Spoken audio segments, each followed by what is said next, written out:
This is the QTV Nightly News coming to you from our studio on Caraba Avenue, and I am Lena Igwenyiba. Thanks for joining us. Head the main news headlines. President Adam Barrow inaugurated a newly constructed health center at Tumana in the Upper River region on Sunday. Also, President Barrow inaugurated 3 schools on Sunday where the classroom blocks were built with support from MRC Holland Foundation. As the world commemorates World Metrology Day today, the Minister of Trade, Babukar Ojuv, delivered a statement on the significance of this global event. The Gambia Revenue Authority and the Social Security and Housing Finance Corporation signed a Memorandum of Understanding to formalize cooperation in information sharing. In international news, Iranian President Ibrahim Raisi, seen as a potential successor to Supreme Leader Ayatollah Ali Khamenei, died in a helicopter crash in poor weather conditions on Sunday, according to Iranian state media. Those were the headlines. Now the news in detail.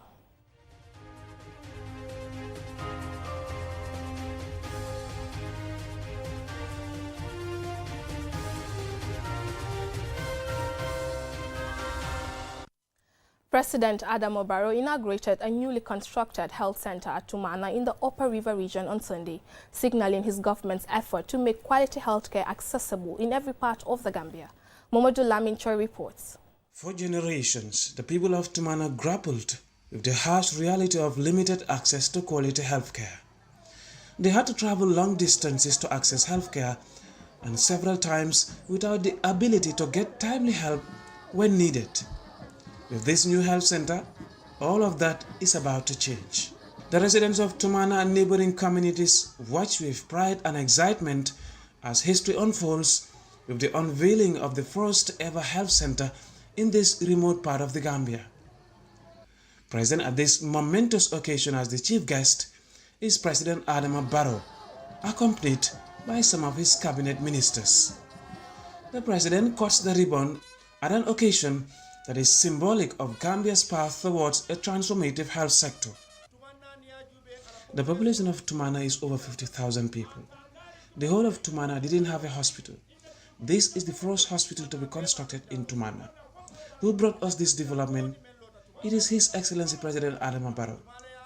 President Barrow has crisscrossed every part of this country and is aware of the challenges facing the people. President Barrow named this health center after Hassan Musa Kamara, an illustrious son of Tumana who served his country as a lawmaker, cabinet minister, and vice president during former President Jawara's administration. Here is his son, Mustafa Charles Kamara, who delivers a message of gratitude on behalf of the Kamara family. Family, we have a heartfelt gratitude and a sincere appreciation for His Excellency, the President of the Republic, President Adam Barrow, His Excellency Adam Barrow, for his huge wisdom in honoring the late Honorable Hassan Musa Kamara. Inside Hassan Musa Kamara Tumana Health Center, patients will be greeted by new machines and equipment that will help doctors and nurses deliver more effective and efficient healthcare services. Here is the Minister of Health, Dr. Amadou Lamin Samate, and Fadou Keta, a lady councillor in Tumana. We will also be laying the foundation stone for 6 more health centers in the very near future. Next month, we will lay the foundations for the construction of 7 hospitals. Has the country ever had this before? We all know this had never happened. The people of Tumana, let's unite. When you get into the health center, the equipment that are in it are not even in Basse Hospital and Pansan. We are in the bush here. It is good health that he has brought to us.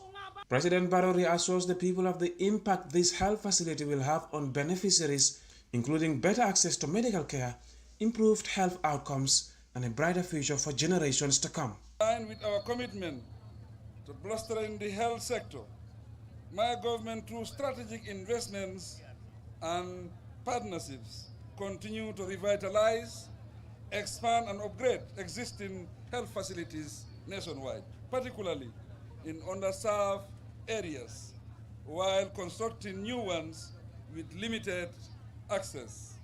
From examination rooms to maternity wards, every corner of the health center was designed to provide comprehensive care for patients. Residents of Tumana at this event expressed overwhelming joy and gratitude to the President and his government for their intervention in a hugely critical sector that caters for the good health and well-being of every Gambian.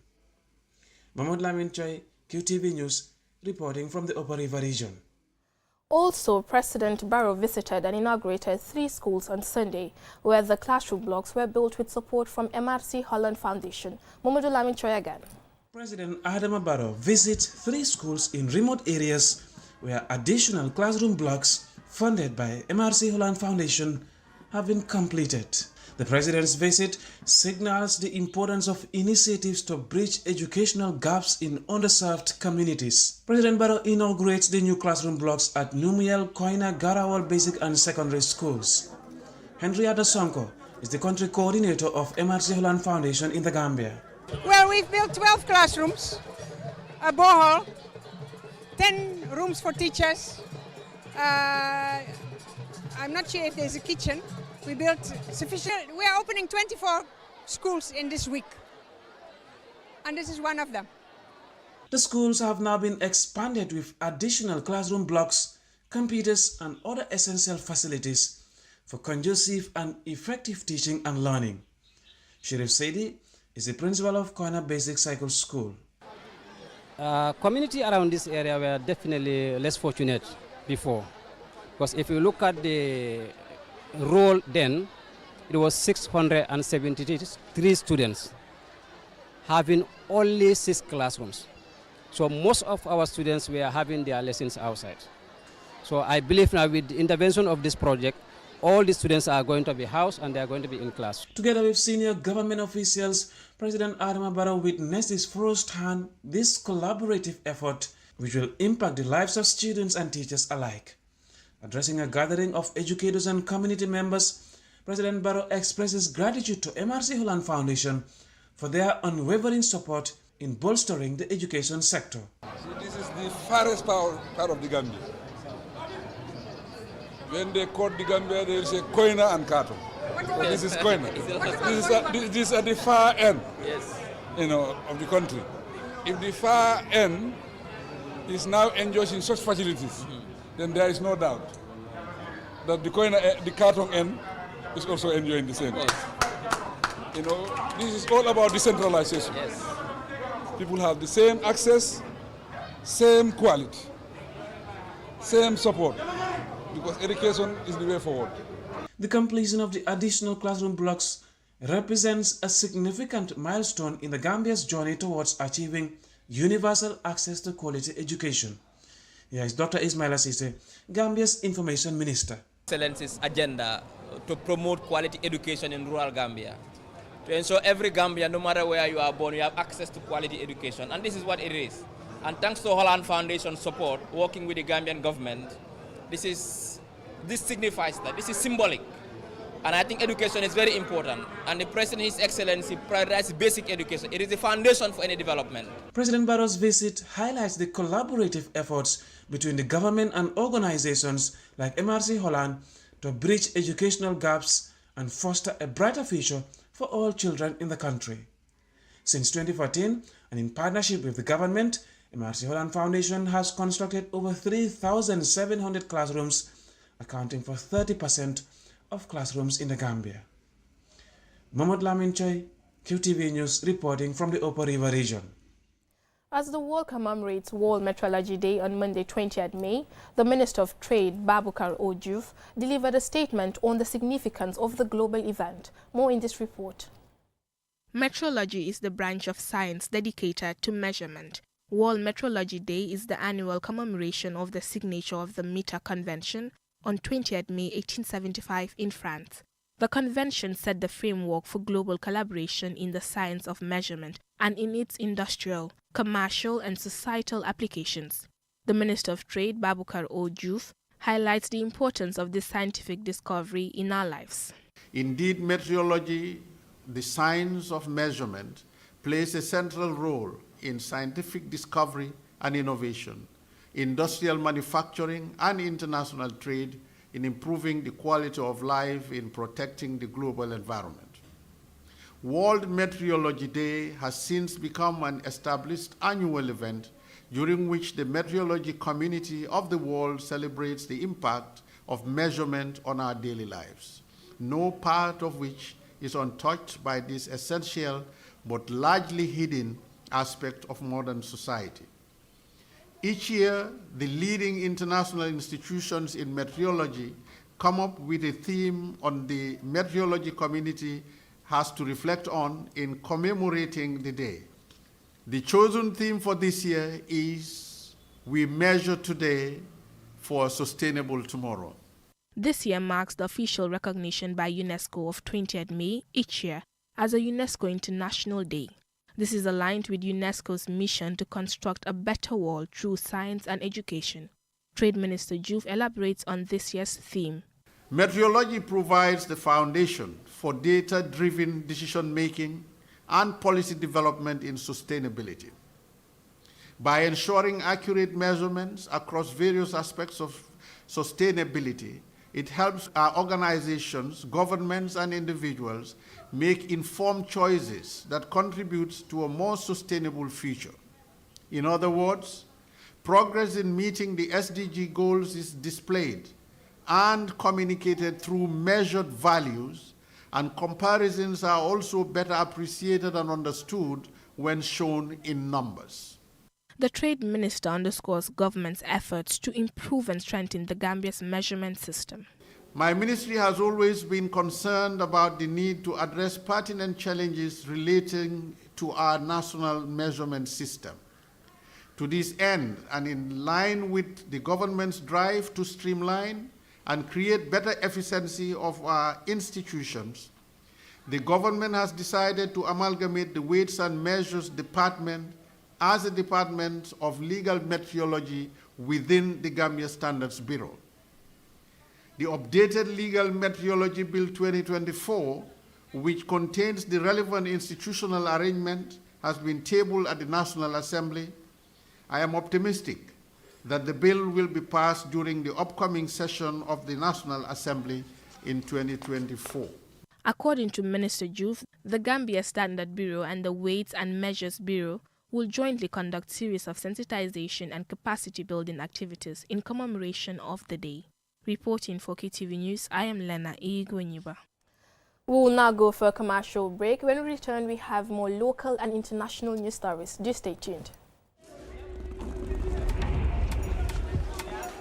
The art of juggling is a true spectacle of agility, coordination, and speed.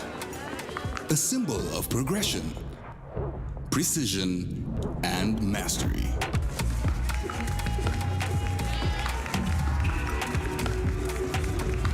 .5G speed is like having the juggler in your pocket. With lightning-fast download and upload speeds, you'll easily be able to juggle even the busiest workdays. Whether you're a busy entrepreneur, a creative, or just someone who wants to stay connected. Juggle your tasks with ease with QCell 5G speed.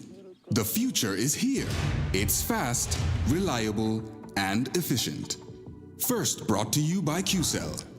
We innovate, others follow. Looking for the perfect place to promote your product or place your advert? Look no further than QTV. We are the premier destination for businesses looking to connect with Gambian audiences and beyond. At QTV, we offer a variety of advertising solutions to suit your needs and budget. With our diverse range of programming, you can be sure that your ad will reach a broad and engaged audience. From our popular news broadcast to our exciting music and entertainment programming, QTV has something for everyone. QTV, the premier destination for advertising in the Gambia. Contact us today and let us help you reach your audience.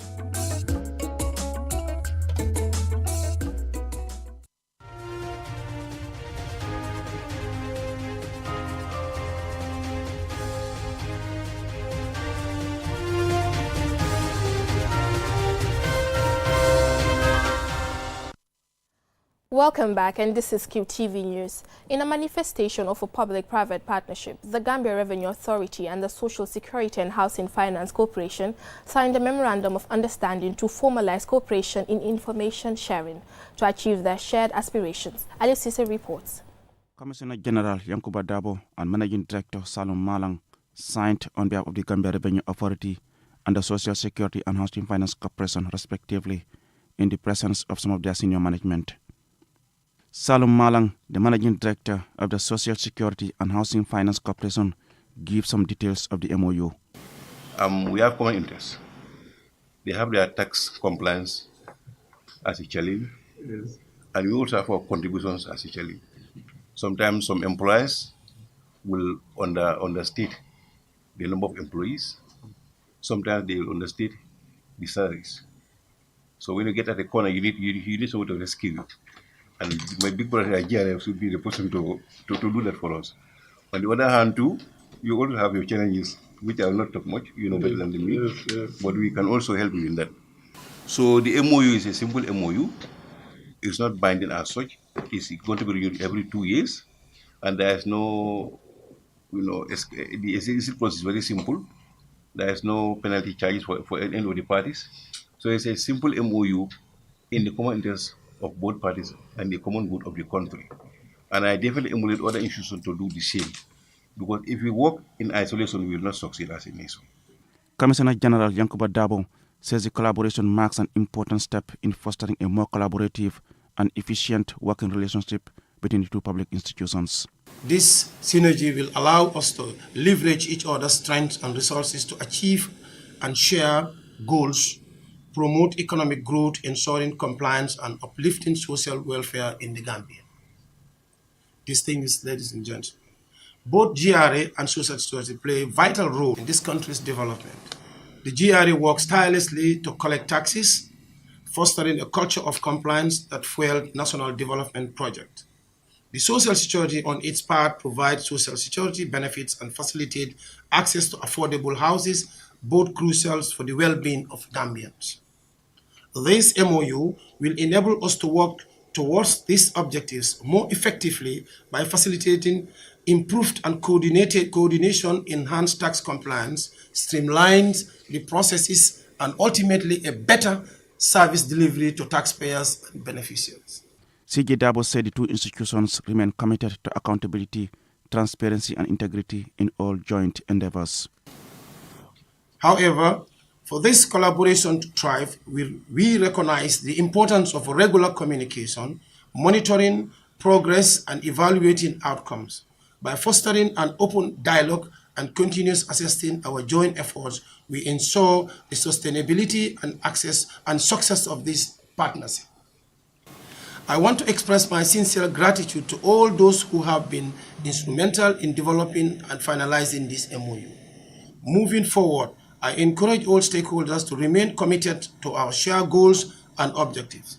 Both MD Salum Malang and CG Yankuba Dabo are confident that the collaboration will pave the way for future collaborative projects, initiatives, and capacity building programs. Reporting for QTV News, I am Aliou Sise. Now, today, the 20th of May, is World Bee Day, set aside to protect and raise awareness of the importance of bees and pollinators. As Jainaba Sonko reports, this year's theme is Be Engaged with Youth. The United Nations reports that nearly 90% of the world's wild-flowering plant species depend entirely, or at least in part, on animal pollination, along with more than 75% of the world's food crops and 35% of global agricultural land, contributing directly to food security. Despite the huge contribution of bees and other pollinators, they face numerous threats, mainly from human activities. Present species extinction rates of bees are 100 to 1,000 times higher than normal due to human impacts. There is a National Beekeepers Association in the Gambia dedicated to economically empowering and improving the livelihoods of rural people through the promotion of modern beekeeping and the production of quality bee products. In 2021, QTV spoke with Siaka Manga, the General Manager of the National Beekeepers Association, when he explained the process involved in beekeeping in the Gambia. If you look around, you'll see all those boxes called hives, where we have to introduce the bees to come and colonize those boxes. Then from there, we'll condition them to produce honey for us. That is quality honey that we produce for our own consumption and also for the population of this country. The FAO, in partnership with the Gambia's Department of Forestry, implemented a community-based sustainable dryland forest management project supporting beekeepers. A total of 10,567 people, of approximately 50% women and 50% men in 18 communities in the Gambia, will benefit from this initiative. Unfortunately, many of the beekeepers' challenges remain unchanged from our 2021 interview with Siaka Manga, the General Manager of the National Beekeepers Association. Year 2017 up to date, there are no sponsors coming inside. So it is through this sponsorship that we have, and then we mobilize more youths, men and women, to come and attend training here. Then we buy materials like beeswax, boxes, and then uniform, overall, everything, all those necessary materials for beekeeping. We buy and supply them each so that they can go and start. World Bee Day 2024 focuses on the theme Be Engaged with Youth, in recognition of the pivotal role that young people can play in addressing challenges bees and other pollinators are facing. With effective advocacy and investment, young people can find career paths in beekeeping to be directly involved. Reporting for QTV News, I am Jenna Bosonko. In international news,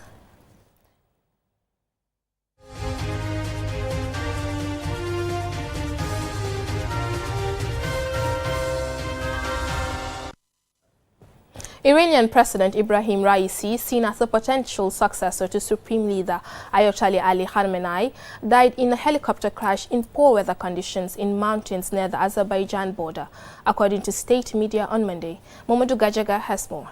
The burnt wreckage of the helicopter, which crashed on Sunday, was carrying President Raisi, Foreign Minister Hossein Amir Abdullahian, and 6 other passengers, including government officials and crew, was found early on Monday after an overnight search in very bad weather conditions. Foreign Minister Amir Abdullahian was in the Gambia less than 3 weeks ago to attend the Organization of Islamic Cooperation Summit, where he held bilateral talks with Mamadou Tangara, the Gambia's Minister of Foreign Affairs, on the sidelines of the OIC summit. While in the Gambia, Minister Amir Abdullahian took the opportunity to hold talks with his Turkish counterpart. The 63-year-old former judiciary chief succeeded Hassan Rouhani following a landslide victory in 2021. The turnout was just under 49%, a record low for a presidential election since the 1979 revolution. Raisi took power as Iran faced multiple challenges, including acute economic problems, escalating regional tensions, and stalled talks on the revival of a nuclear deal with world powers. The helicopter, one of 3 traveling in a convoy, crashed in heavy fog in the north of the country. President Raisi was heading to the city of Tabriz in the northwest of Iran after returning from a dam opening ceremony on the Azerbaijan border with his Azerbaijan counterpart, President Ilham Aliyev. President Raisi left immediately after the ceremony to commission the Kodafrin hydroelectric complex and inaugurate Gis Galasi hydro complex. The Imam of Tabriz, Muhammad Ali Al-Hassim, was also on board. He survived for an hour after the crash and tried to make contact with the president's office, according to the head of Iran's crisis management agency. The governor of Iran's eastern Azerbaijan province, Malik Ramati, also died in the crash. Other passengers were Mohammed Mehdi Mousavi, head of the president's security team, co-pilots Mohsin Dariyuns and Saeed Taha Mustafi, and technician Maj Benruz Khadimi. Following confirmation of Raisi's death, Supreme Leader Ayatollah Khamenei said that first Vice President Mohammed Mokbar would serve as interim president. The Supreme Leader went on to say, "I announce 5 days of public mourning and offer my condolences to the dear people of Iran." President Adama Barrow joined other world leaders to send his condolences to the people of Iran.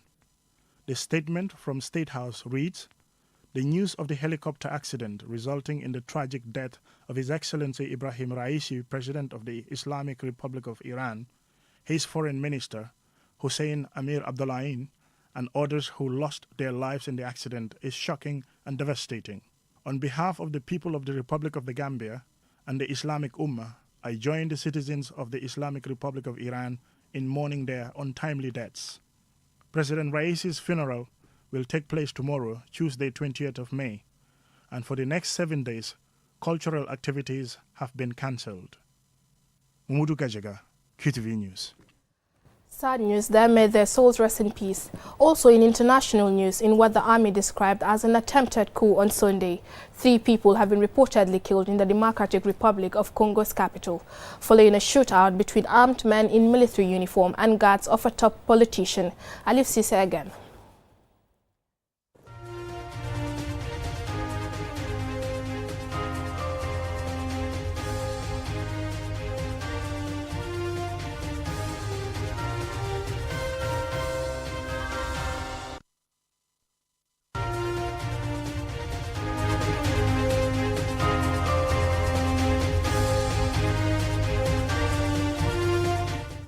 We apologize for that. Before we end, here's a recap of the headlines.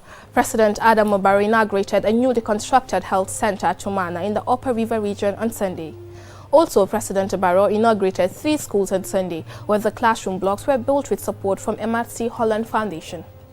As the world commemorates World Metrology Day today, the Minister of Trade, Babukar Ojuv, delivered a statement on the significance of this global event. The Gambia Revenue Authority and the Social Security and Housing Finance Corporation signed a Memorandum of Understanding to formalize cooperation in information sharing.